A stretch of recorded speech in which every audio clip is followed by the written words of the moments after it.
Did you guys know that when Super Mario 3, the classic NES game that has like the Tanuki suit, the frog suit, the Hammer Brothers suit, all that stuff, did you know that Yoshi was originally going to be part of that game? And not just like as a character, as like a monster you might attack. He was going to be the full-fledged rideable Yoshi that we all know and love from this game, Super Mario World, for the Super Famicom or the Super Nintendo, depending on where you are when it was released, or in Japan or in the US.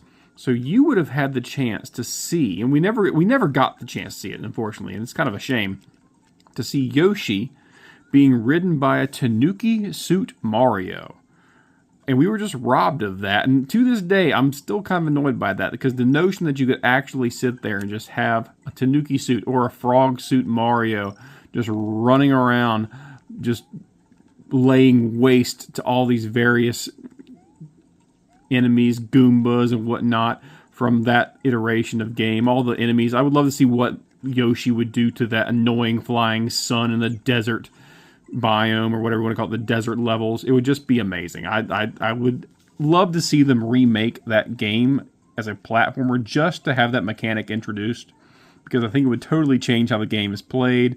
I think it would be very interesting, and overall, I think it's a huge missed opportunity. And I think they could probably get it done for not a whole lot of money in R&D, since they kind of already had the idea behind them. I also wish they would just full-blown re-release every version, like do crisscross versions of the various games.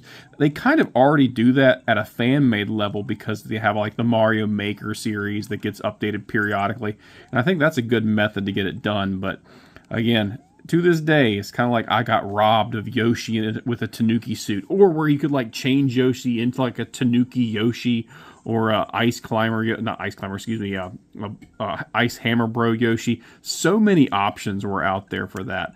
But it just goes to show that there, when you think about all the limitations that came with the original NES system, I mentioned in an earlier video how, like, even back then, because Mario 3 was such a heavy user of the technology that existed at the time, they kind of maxed out that system with that game. There was no room for save files, so you just had to, beat the game in one sitting or leave it on.